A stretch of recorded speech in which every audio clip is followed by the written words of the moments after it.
नमस्कार दोस्तों, ये वीडियो नॉकटर्नल एनिमल मूवी पर आधारित है। मूवी के स्टार्टिंग में दिखाया जाता है सोनिया, जो बेहद अमीर हाई सोसाइटी से बिलोंग करती है, अपना आर्ट एग्जीबिशन अटेंड करके घर वापस आती है। वह देखती है कि उसके नाम कोई पार्सल आया है। पार्सल उसके एक्स हस्बैंड एडवर्ड, जो एक राइटर है, उसने भेजा था। पार्सल के साथ एक नोट भी था। उस नोट में लिखा था कि वह अपना हैंड रिटन लेटेस्ट नॉवल भेज रहा है। वह चाहता है कि छपने से पहले सोनिया उसे एक बार पढ़े, क्योंकि ये नॉवल उसने उसी से प्रेरित होकर लिखा है। कुछ ही दिनों में वह किसी काम से उस शहर आ रहा है। अगर उसे नॉवल अच्छी लगती है और मिलना चाहती है तो नीचे दिए हुए फोन नंबर या ईमेल पर उससे कांटेक्ट कर सकती है। सोनिया देखती है कि नॉवल का नाम है नॉकटर्नल एनिमल, यानी कि रात में जगने वाले एनिमल्स। 19 साल पहले जब वह एडवर्ड के साथ थी, तब वह उसे इसी नाम से बुलाया करता था। तभी सोनिया का पति हडसन वहां आ जाता है। दोनों की बातें सुन हमें समझ आता है कि हडसन का सोनिया के साथ कुछ खास लगाव नहीं है। वह उसके साथ ज्यादा टाइम स्पेंड नहीं करता है, अक्सर घर से बाहर ही रहता है। आज भी जब सोनिया उससे कहती है कि वह उसके साथ वीकेंड बिताना चाहती है, तो वह उससे कहता है कि उसी रात वह काम के सिलसिले में न्यूयॉर्क जा रहा है। वह अक्सर रातें अकेले ही गुजारा करती थी, लेकिन आज उसके पास नॉवल है। वह नॉवल पढ़ना शुरू करती है। नॉवल की कहानी एक आदमी के बारे में है जिसका नाम है टोनी, जो अपनी वाइफ लॉरा और अपनी बेटी इंडिया के साथ मार्फा जा रहा था। 19 साल पहले एडवर्ड की ज्यादातर कहानियां उसी की जिंदगी से रिलेटेड रहती थीं। इसलिए इस नॉवल को पढ़ते समय सोनिया टोनी की जगह एडवर्ड को ही इमेजिन कर रही थी। टोनी और फैमिली को ड्राइव करते करते रात हो जाती है। देर रात वे टेक्सास की सड़क पर होते हैं। उनके आगे वाली कार उन्हें आगे जाने का रास्ता नहीं दे रही थी। जैसे तैसे टोनी उस कार को ओवरटेक करता है। पीछे बैठी उनकी बेटी उस कार के ड्राइवर को गुस्से से मिडिल फिंगर दिखाती है। यह देख लॉरा उससे कहती है कि ये तुम क्या कर रही हो, तुमने ये गलत कर दिया है। इस बात से वो लोग भड़क सकते हैं, और ऐसा ही होता है। वो लोग इन्हें परेशान करने लगते हैं। टोनी अपनी गाड़ी की स्पीड बढ़ा देता है, लेकिन ये लोग उनका पीछा कर उनकी गाड़ी से अपनी गाड़ी को टकराने लगते हैं। उस गाड़ी में 3 आदमी थे और वह गाड़ी टकराते हुए इन लोगों को बहुत गंदी गंदी गालियां देने लगते हैं और उन्हें गाड़ी साइड में रोकने के लिए कहते हैं। लेकिन टोनी पूरी कोशिश करता है कि वह कैसे भी वहाँ से निकल जाए, लेकिन वो लोग भी हार नहीं मानते और गाड़ी टकराते टकराते टोनी की गाड़ी को सड़क से नीचे उतार देते हैं, जिस वजह से उसकी गाड़ी का टायर पंचर हो जाता है और उसे ना चाहते हुए भी गाड़ी रोकनी पड़ती है। रास्ता सुनसान था और आसपास का इलाका पूरा डेजर्ट था। दूसरी कार से एक आदमी उतरकर आता है और टोनी से कहता है कि तुम कार बहुत फास्ट चला रहे थे, इसलिए तुम्हें अब मेरे साथ पुलिस स्टेशन चलना पड़ेगा। टोनी कहता है ठीक है, हम अपनी अपनी कार में पुलिस स्टेशन तक जाएंगे। तभी उसके 2 और साथी कार से उतरकर वहां आ जाते हैं। वे कहते हैं तुम्हारी कार का टायर तो पंचर है, तुम तीनों कार से बाहर आ जाओ, हम तुम्हारा टायर चेंज करने में मदद करेंगे। मजबूरन तीनों को कार से बाहर आना पड़ता है। वे लोग कार का टायर चेंज कर देते हैं। टायर चेंज करते ही तीनों उन लोगों के साथ बदतमीजी करने लगते हैं। लॉरा और बेटी काफी डर जाते हैं। वे दौड़कर अपनी कार में बैठते हैं। टोनी भी कार की तरफ लपकता है, लेकिन ये तीनों उसे पकड़ लेते हैं। उनमें से 2 आदमी लॉरा और बेटी के साथ उस कार में बैठकर निकल जाते हैं। तीसरा आदमी टोनी को ड्राइविंग सीट पर बिठा देता है और उससे कहता है मैं जैसा कहता हूँ उसी रास्ते पर कार को लेकर चलो। टोनी जब गाड़ी चला रहा था तब उसे दूर दूर तक अपनी कार दिखाई नहीं दे रही थी। टोनी बार बार उससे पूछता है कि मेरी बीबी और बेटी कहाँ हैं, लेकिन वो आदमी उससे कहता है कि तुम चुपचाप गाड़ी चलाते रहो। वह आदमी टोनी को एक सुनसान जगह पे ले जाता है, उसे कार से उतरने के लिए कहता है और खुद कार लेकर वहाँ से चला जाता है। टोनी अपनी बीबी और बेटी के लिए हैरान परेशान उस सुनसान जगह पर सोच ही रहा था कि कहाँ जाए। तभी वह देखता है कि उन गुंडों की कार वापस उस तरफ आ रही है। वह तुरंत पत्थरों के बीच छुप जाता है। कार में 2 लोग थे। दोनों आकर उसका नाम चिल्लाने लगते हैं, उसे ढूंढने लगते हैं और कहते हैं कि बाहर आ जाओ, तुम्हारी बीबी और बेटी तुम्हारा इंतजार कर रही हैं। अब तक टोनी समझ गया था कि ये लोग मवाली टाइप हैं, अगर वो बाहर आया तो ये लोग उसे मार देंगे। कुछ देर वो लोग टोनी को ढूंढते हैं और फिर वहाँ से चले जाते हैं। अगले दिन सुबह टोनी वहाँ से निकलता है और चलते चलते हाईवे तक पहुँच जाता है। वहीं उसे एक घर दिखाई देता है। उनका फोन इस्तेमाल कर वह पुलिस को सारी बात बताता है। ये केस वहाँ के बेस्ट पुलिस बॉबी को दिया जाता है। इसके बाद बॉबी टोनी के साथ छानबीन करने के लिए उस जगह पे जाता है जहाँ उसकी बीबी और बेटी को किडनैप किया था, और उस जगह पे भी जाता है जहाँ टोनी रात भर उन लोगों से बचने के लिए छुपा हुआ था। बॉबी कहता है कि इसी रास्ते पर आगे जाकर एक मवेशियों का बाड़ा है और वहाँ पे ये लोग अपना कचरा भी जलाते हैं। तो पहले वहाँ जाकर देखते हैं, शायद कुछ क्लू मिल जाए। वहाँ का नज़ारा देख टोनी एकदम टूट जाता है। उसकी बीबी और बेटी की डेड बॉडी, जिनके शरीर पर एक भी कपड़ा नहीं था, वहीं कचड़े में फेंकी हुई थी। टोनी की बीबी और बेटी का यह अंजाम देख सोनिया, जो इस नॉवल को पढ़ रही थी, उसकी भी रूह कांप जाती है। तभी उसे याद आता है कि उसके पति हडसन ने न्यूयॉर्क पहुंचने के बाद उसे फोन नहीं किया है। वे अपने पति को फोन करती है। यहाँ हमें दिखाया जाता है कि हडसन किसी औरत के साथ होटल के लिफ्ट में है। हडसन फोन पर उससे कहता है कि मैं तुम्हें डिस्टर्ब करना नहीं चाहता था, इसलिए मैंने इन्फॉर्म नहीं किया कि मैं न्यूयॉर्क पहुंच गया हूँ। अभी वे फोन पर बात ही कर रहा था, तभी लिफ्टमैन पूछता है कि कौन सा रूम। हडसन कहता है 31 और फिर वापस सोनिया से फोन पर बात करने लगता है। उससे बड़े प्यार से कहता है कि तुम अब सो जाओ, काफी रात हो गई है। लेकिन तभी लिफ्टमैन कहता है मैडम 31 रूम आ गया है। लिफ्टमैन की कही बात सोनिया सुन लेती है। वह समझ जाती है कि हडसन किसी औरत के साथ है और वह उसे चीट कर रहा है। फोन रखने के बाद वह उन पलों को याद करने लगती है जब वह एडवर्ड से मिली थी। एडवर्ड और सोनिया एक ही कॉलेज में पढ़ते थे। कॉलेज खत्म होने के बाद एडवर्ड टेक्सास चला गया था और सोनिया न्यूयॉर्क। कुछ समय बाद दोनों की मुलाकात अचानक न्यूयॉर्क में होती है। सोनिया उसे देख चौंक जाती है और उससे पूछती है कि तुम यहाँ क्या कर रहे हो। वह बताता है कि वह स्कॉलरशिप के इंटरव्यू के लिए वहाँ आया है। सोनिया उसे डिनर के लिए इन्वाइट करती है। दोनों एक रेस्टोरेंट में मिलते हैं। बातों बातों में एडवर्ड सोनिया को बताता है कि कॉलेज के दिनों में वह उसे बहुत पसंद करता था, इसलिए उसने उसके भाई से दोस्ती की थी ताकि वह उसके करीब रह सके। सोनिया कहती है कि वह भी उसे बहुत पसंद करती थी, लेकिन कभी जता नहीं पाई। सोनिया उससे पूछती है क्या तुम मेरे साथ रहना चाहोगे। इस पर एडवर्ड तुरंत हामी भर देता है। दोनों लिविंग इन रिलेशन में रहने लगते हैं। कुछ समय बीतने के बाद दोनों शादी करने की सोचते हैं। सोनिया अपनी माँ को शादी की बात बताती है। उसकी माँ कहती है कि तुम इससे शादी करके अपनी जिंदगी खराब कर लोगी।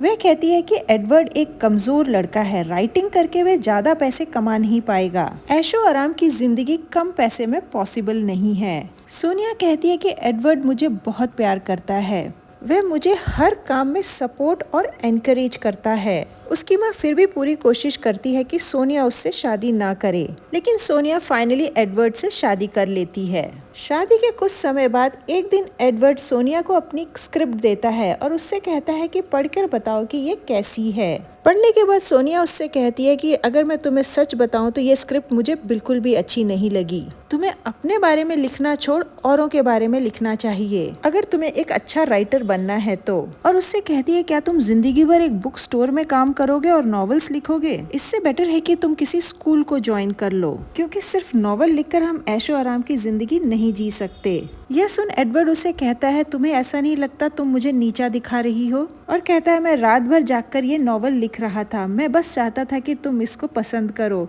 इतना कह वह वहाँ से निकल जाता है। सोनिया की माँ ने एक अमीर आदमी से शादी की थी ताकि वह ऐशो आराम की जिंदगी जी सके। उसके लिए प्यार से ऊपर पैसा था और उसे यह मालूम था कि उसकी बेटी भी उसके जैसी है। इसी वजह से वह उसे एडवर्ड से शादी करने के लिए मना कर रही थी। आगे दिखाया जाता है कि सोनिया हडसन से मिलने जुलने लगती है। वह दिखने में काफी अच्छा था और पैसे वाला था। सोनिया को लगता है कि यह उसके लिए परफेक्ट है। वह एडवर्ड से कहती है कि उससे वह अलग होना चाहती है, क्योंकि हम दोनों एक दूसरे से बहुत अलग हैं, कभी एक साथ सुखी नहीं रह सकते हैं। एडवर्ड कहता है कि हम दोनों एक दूसरे से प्यार करते हैं। सोनिया कहती है कि तुम बहुत अच्छे हो, रोमांटिक भी हो, लेकिन तुम काल्पनिक दुनिया में जीते हो। मैं काल्पनिक दुनिया में नहीं जी सकती, मैं रियलिस्टिक दुनिया में जीना चाहती हूँ। एडवर्ड कहता है कि तुम इनडायरेक्टली मुझे एक कमजोर इंसान कह रही हो, जो कि सही नहीं है। सोनिया पर अमीर हडसन के इश्क का भूत सवार था। वह कहती है मैं तुमसे थक चुकी हूँ, अब मैं तुम्हारे साथ नहीं रहना चाहती। इतना कह वह वहाँ से चली जाती है। एडवर्ड को सबसे ज्यादा बुरा तब लगता है जब उसे पता चलता है कि सोनिया प्रेग्नेंट थी और उसने अब अबॉर्शन करवा लिया है। सोनिया को लग रहा था कि बच्चे के बारे में एडवर्ड को कभी पता नहीं चलेगा, लेकिन जैसे ही वह अबॉर्शन कराकर हॉस्पिटल से बाहर निकलती है तो वह देखती है सामने एडवर्ड खड़ा है। एडवर्ड को सब कुछ पता चल गया था। वह लाचार से अपनी फैमिली को खत्म होते देख रहा था। कहानी प्रेजेंट में शिफ्ट होती है। सोनिया को गिल्ट हो रहा था। उसने हडसन जैसे बेवफा आदमी के चक्कर में एडवर्ड जैसे प्यार करने वाले हस्बैंड और उसके बच्चे को खो दिया था। आज उसके पास सब कुछ है, बड़ा घर, धन दौलत, ऐशो आराम की जिंदगी, लेकिन इन सब के बीच में वह अकेली है। उसकी लाइफ में न रोमांस है और न ही रिस्पेक्ट। वह आगे नॉवल पढ़ना शुरू करती है। पुलिस इंस्पेक्टर बॉबी टोनी की कार, उसकी बीवी और बेटी के ऊपर लगे फिंगरप्रिंट से ये पता कर लेता है कि ये काम किसने किया है। उनमें से 2 को पकड़ लेता है और तीसरा किसी और चोरी के सिलसिले में मारा गया था। टोनी के सामने उनसे पूछताछ करता है। दोनों साफ मुकर जाते हैं और ऐसा दिखाते हैं मानो वह पहली बार टोनी को देख रहे हैं। उनमें से एक आदमी वो था जो टोनी की बीवी और बेटी को लेकर गया था और दूसरा वो था जिसने टोनी को सुनसान जगह पर छोड़ दिया था। इंस्पेक्टर बॉबी ने इन दोनों से सच्चाई उगलवाने की बहुत कोशिश की, लेकिन दोनों अपनी बात पर अड़े रहे। कुछ दिन बाद बॉबी टोनी को फोन करके बताता है कि सबूतों के अभाव की वजह से इन दोनों को हमें छोड़ना पड़ा। इसके साथ साथ वह ये भी बताता है कि उसे इस केस से निकाला जा रहा है क्योंकि उसे लंग कैंसर है और वह कुछ ही दिनों में मरने वाला है। वह कहता है लेकिन तुम्हें फिक्र करने की जरूरत नहीं है, उन दोनों ने तुम्हारे साथ बहुत गलत किया है, इसलिए मैं उन दोनों को पकड़कर अपने अड्डे पे लाऊंगा और गोली मार दूंगा। उसको इस बात से कोई फर्क नहीं पड़ता है कि सरकार उसके साथ क्या करेगी, क्योंकि एनीवे वे कुछ दिनों में मरने ही वाला है। वह दिल से चाहता है कि इन दोनों को सजा मिले क्योंकि इन दोनों ने बहुत ही घिनौनी हरकत की है। और वह टोनी से कहता है कि मैं चाहता हूँ कि तुम भी मेरे साथ रहो ताकि तुम अपनी आंखों से उन्हें मरता हुआ देखो। आगे दिखाया जाता है कि बॉबी उन्हें पकड़ के एक पुराने घर में लाता है जहाँ टोनी भी उपस्थित था। उस दिन बॉबी की तबीयत काफी खराब थी, उसे बार बार वॉमिटिंग आ रहा था। वह बंदूक टोनी के हाथ में देता है और कहता है कि इन दोनों में से कोई भी भागने की कोशिश करे तो उसे गोली मार देना, और खुद घर से बाहर वॉमिट करने के लिए चला जाता है। दोनों गुंडों को मौका मिल जाता है, वे टोनी को धक्का मार बाहर भागने लगते हैं। टोनी हाथ में बंदूक होने के बावजूद भी गोली नहीं चला पाता है। बॉबी तुरंत टोनी के हाथ से बंदूक छीन एक गुंडे को मार देता है और दूसरा गुंडा जो उन तीनों का लीडर था और वही टोनी की बीबी और बेटी को कार में बिठाकर ले गया था, भागने में कामयाब हो जाता है। बॉबी कहता है उसे पता है कि वो कहाँ गया होगा। बॉबी टोनी के हाथ में एक बंदूक दे उसे वहाँ जाने के लिए कहता है और उससे कहता है कि मैं भी थोड़ी देर में वहाँ पहुँच रहा हूँ। दरअसल बॉबी चाहता था कि टोनी खुद उन्हें गोली मारे, जिससे उसे अपनी बेटी और बीबी के मौत के सदमे से उभरने में आसानी हो। टोनी बताई हुई जगह पर पहुँचता है, वह गुंडा वहीं छुपा हुआ था। टोनी उस पर बंदूक तान देता है और उससे कहता है कि अब बताओ तुमने उस रात मेरी बीबी और बेटी के साथ क्या किया था। तब वह गुंडा बड़े मजे लेकर उस दिन के बारे में बताने लगता है कि किस बेरहमी के साथ उसने उसकी वाइफ और बेटी के साथ बलात्कार किया था और फिर उन्हें मार दिया था। गुंडा धीरे से अपने तकिए के नीचे से लोहे का सरिया निकाल लेता है ताकि वह टोनी को मार सके और वहाँ से भाग सके। वह टोनी से कहता है तुम एक कमजोर आदमी हो, अपनी बीबी और बेटी को बचा नहीं सके, और सरिये से उसके चेहरे पर वार करता है। टोनी उसी वक्त उसे गोली मार देता है। सर पर चोट लगने की वजह से टोनी बेहोश हो जाता है। अगले दिन सुबह ही उसकी आंख खुलती है। वह देखता है कि गुंडा नीचे मरा पड़ा है। टोनी काफी घायल था, बॉबी भी वहाँ नहीं आया था। दरअसल बॉबी चाहता था कि टोनी अपना बदला खुद ले और वैसा ही हुआ। वह लड़खड़ाता हुआ घर से बाहर आता है और एक गोली हवा में चलाता है ताकि आवाज सुनकर कोई उसकी मदद के लिए वहां आ जाए। गोली चलाने के बाद वह नीचे गिर जाता है। जैसे ही वह नीचे गिरता है, गलती से एक और गोली चल जाती है जो उसके पेट में लगती है और टोनी भी वहां पर मर जाता है। कहानी पढ़ने के बाद सोनिया एडवर्ड से बहुत प्रभावित होती है। वह एडवर्ड से मिलने के लिए बेताब हो जाती है। वह समझ गई थी कि उसकी जिंदगी का खालीपन सिर्फ एडवर्ड ही दूर कर सकता है, क्योंकि उसी ने उससे सच्चा प्यार किया था। वह उसे मेल करती है कि वह मिलना चाहती है। एडवर्ड उसे रिप्लाई करता है कि तुम जगह और समय तय कर लो, मैं वहां आ जाऊंगा। आगे दिखाया जाता है कि सोनिया तैयार हो रही है। वो वैसा ही मेकअप करती है जैसा एडवर्ड को पसंद था। निकलने से पहले वह अपनी एंगेजमेंट रिंग भी निकाल देती है। ये सब एक्शन उस ओर इशारा कर रहे थे कि अब वह अपने पति को छोड़ एडवर्ड को अपनाना चाहती है। सोनिया ने मिलने के लिए एक हाई क्लास रेस्टोरेंट में टेबल बुक किया था। वह वहां टाइम पे पहुंच जाती है और बेसब्री से एडवर्ड का इंतजार करने लगती है। काफी देर इंतजार करने के बाद भी एडवर्ड वहां नहीं आता है और मूवी यहीं पर एंड हो जाती है। दरअसल एडवर्ड नॉवल के जरिए उसे यह एहसास दिलाना चाहता था कि उसे कैसा फील हुआ था जब वह उसे छोड़कर चली गई थी और उसके बच्चे को अबॉर्ट कर दिया था। एडवर्ड जानता था कि सोनिया नॉवल पढ़ते समय उसे ही टोनी की जगह इमेजिन करेगी। नॉवल में बीबी और बेटी के मर जाने के बाद टोनी भी अंत में मर जाता है। दरअसल वह उसे यह एहसास दिलाना चाहता था कि जब उसने उसके बच्चे को अबॉर्ट किया और वह खुद भी उससे दूर चली गई, तब उसकी भी हालत एक मरे हुए आदमी जैसी ही थी। सोनिया उससे हमेशा कहती थी कि तुम एक अच्छे राइटर नहीं हो क्योंकि तुम सिर्फ अपने बारे में ही लिखते हो। इस नॉवल में एडवर्ड ने अपनी ही जिंदगी का हाल बयान किया था। कहानी पढ़ते पढ़ते सोनिया को वापस एडवर्ड से प्यार हो गया। उसे लगा कि उसके बेवफा पति की वजह से उसकी लाइफ मीनिंगलेस हो गई है। वह अब डेस्परेट हो गई थी एडवर्ड के पास वापस जाने के लिए।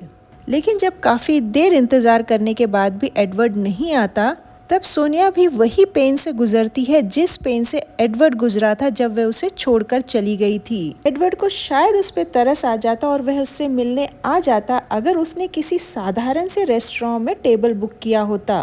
सोनिया ने भले ही मेकअप एडवर्ड के हिसाब से किया था, लेकिन उसने रेस्टोरेंट एक हाई फाई चुना था, जो दर्शाता है कि आज भी उसके लिए पैसा बहुत इम्पोर्टेंट है। तो दोस्तों, इस वीडियो में बस इतना ही। अगर वीडियो अच्छी लगी हो तो चैनल को सब्सक्राइब कर लें और वीडियो को लाइक कर लें। Thanks for watching.